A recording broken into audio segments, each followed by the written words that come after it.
and welcome to my channel. If you're watching for the first time, welcome, and if you're a repeat watcher, then welcome again.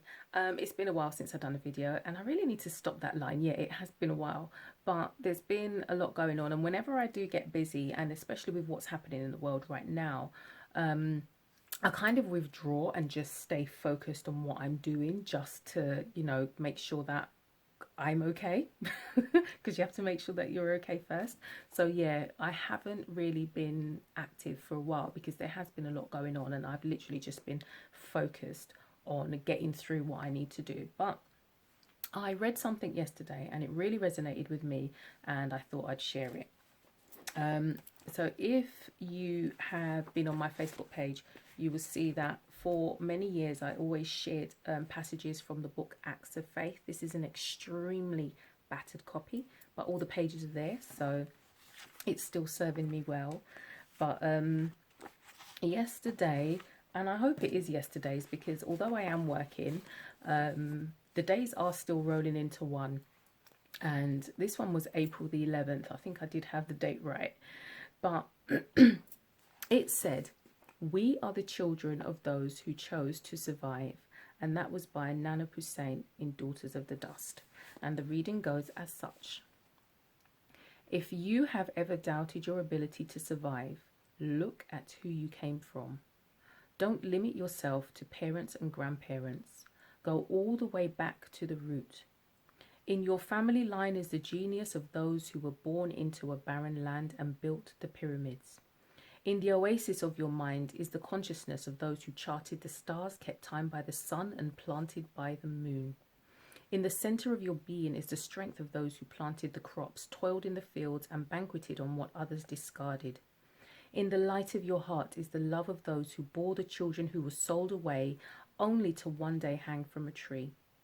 In the cells of your bloodstream is the memory of those who weathered the voyage, stood on the blocks, found their way through the forest, and took their case to the Supreme Court. With all of that going for you, what are you worrying about? I move in the power of a mighty past." And when I read that yesterday, we are the children of those who chose to survive. It really got me thinking about what is happening in the world today.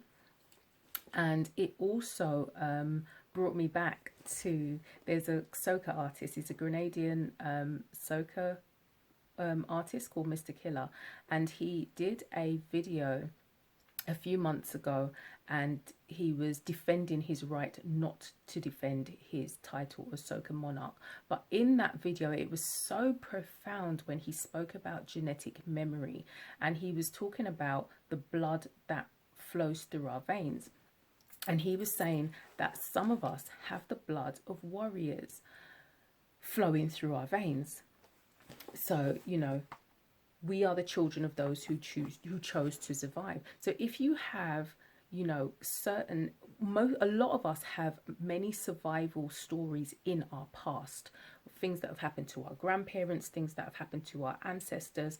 And if we have that blood flowing through our veins, then what is it that stops us from coping when things get bad?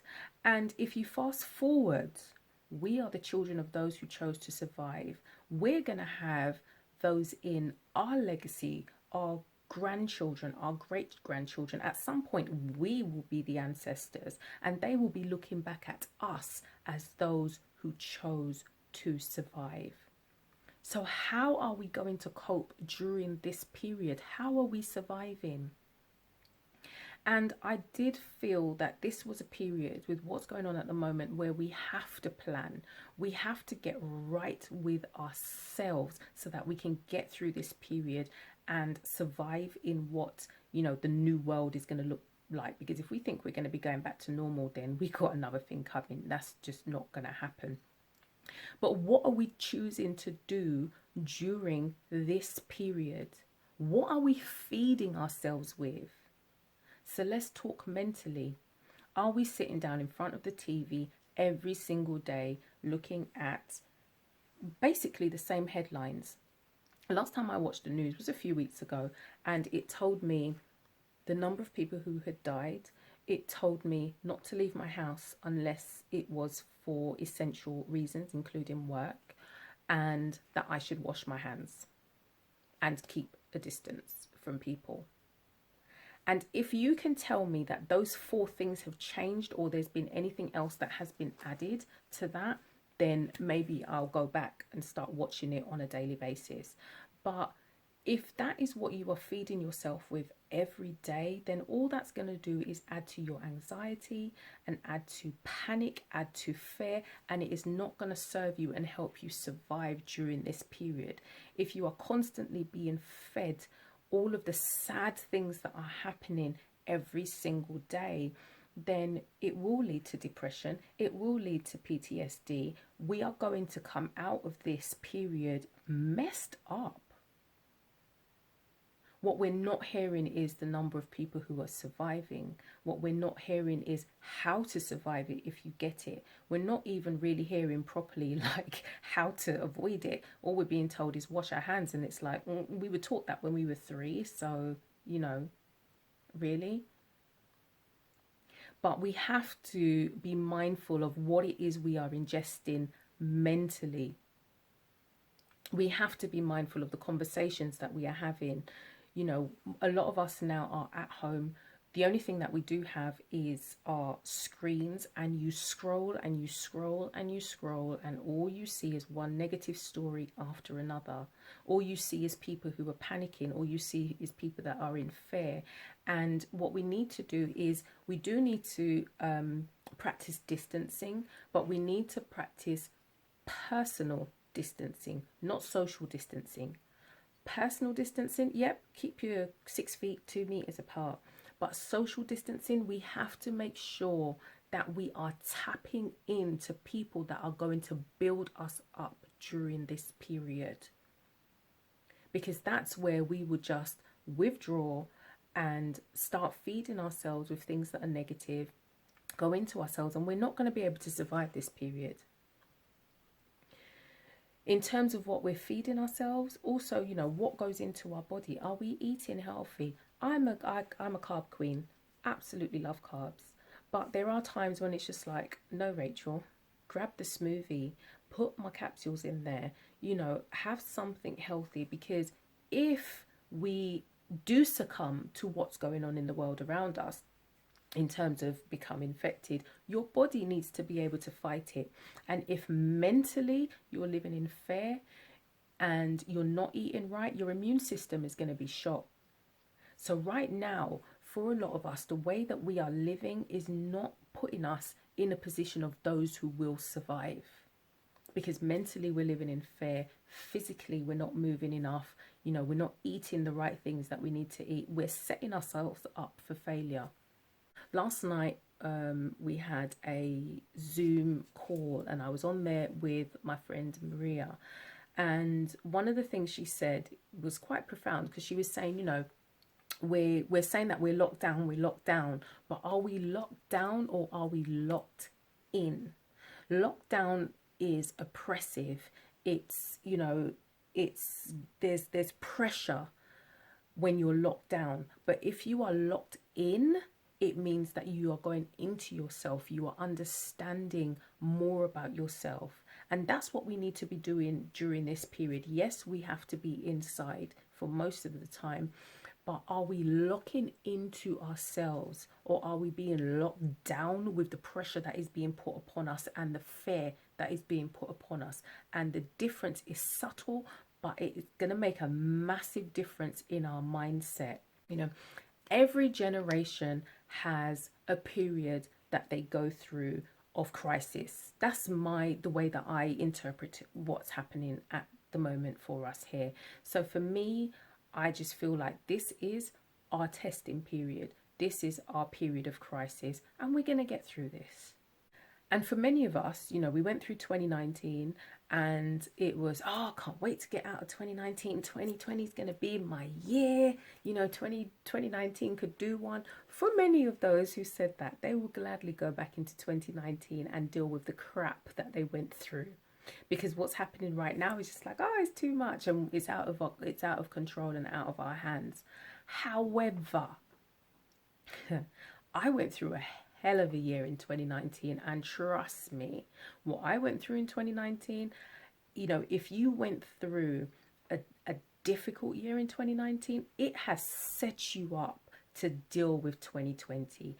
There's a comment that went around on Facebook, and it did kind of rile a few people up, because it said something like, if you don't come out of this period like of isolation or quarantine without having learned a new skill, then you've basically wasted your time. And a lot of people looked at that and thought, oh, this is just too much pressure. Why are you telling me that I have to do something? But think of it in terms of what a skill is. Nobody's saying that because you're sitting in isolation now, all of a sudden you have to come out of it and it's like, oh, I learned to play the violin. Nobody's asking you that. Nobody's saying you have to do all that kind of stuff. But a skill could be how you communicate with people. A skill could be how you manage crisis. A skill could be how you manage yourself. A skill could be, I'm going to master meditation to get myself right, to get through this period. A skill does not have to be, you know, I came out of this and I was a master baker. You know, your skill could be anything, but if you came out of this period the same way you came in, you know, considering that we're going to be going through a period of this kind of crisis for a few months, if you come out the same way that you came in, then literally you would have slept or sleepwalked through this entire period, and that would be a waste of your time. Even if it's just how you manage communication with your family, you're going to be at home with your children, and a lot of people are pulling their hair out because, oh my gosh, can't deal with those kids. You had them, so deal with them. What, you want the teacher to deal with them? No, they're yours. Deal with your children. Your skill could be understanding your family more. It could be understanding this child as opposed to that child, and understanding what it takes to get that child to tick, and what it takes to get that child to play better with that child, and understanding them more. That could be your skill. It doesn't have to be that you're coming out there with some great profound thing. But if your skill is, and if what you manage to do is come out stronger than when you came in, then you've succeeded. So, you know, going back to what we read earlier, we are the children of those who chose to survive. If we are sitting down, and I know it's difficult for many people because a lot of people are already suffering from depression and different things like that, and this is not going to make their life any easier.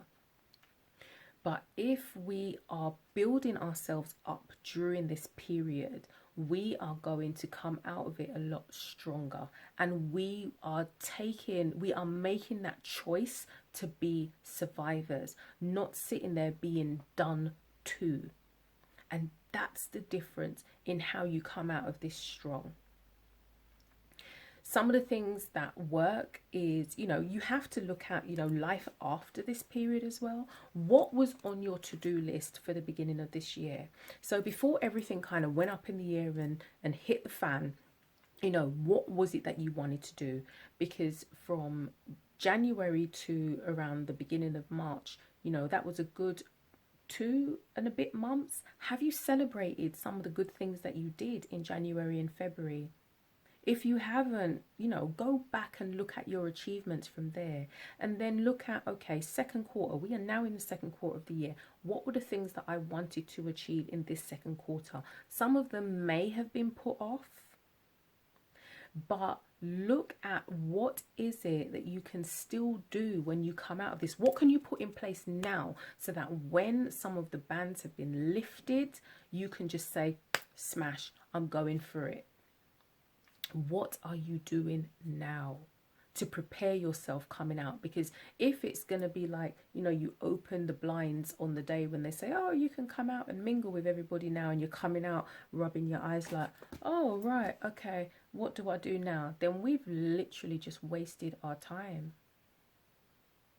So planning, Make sure that you have your plans in place. Review your goals for this year, because this year, you know, some of the things you're not going to be able to do, but some of the things on your list you can still do, or you tweak it or do things differently. Make sure that you're eating right. Make sure that you're moving. Make sure that you are ingesting positive messages into your mind, because, you know, a positive mind will help your body. It's all interconnected. So make sure that what you are feeding yourself with is positive and will build you up mentally as well. And remember what I said about physical distancing as opposed to social distancing. We need to make sure at this time that we are spending more time with people that are filling us up. So socially, do not be distant, but physically, yes, obviously keep that distance. And we will be able to get through this, because I'm looking far forward into the future to the people who are going to be looking back to, grandma, you survived that period. What happened? How do you know? And you want to be able to tell those stories. You want to be able to say, yeah, I got through that. So how are you going to get through it? And the only way that you can get through it is by filling yourself up now. Be one of those people who chose to survive. Peace. Stay safe. Do what you have to do. Talk to you later.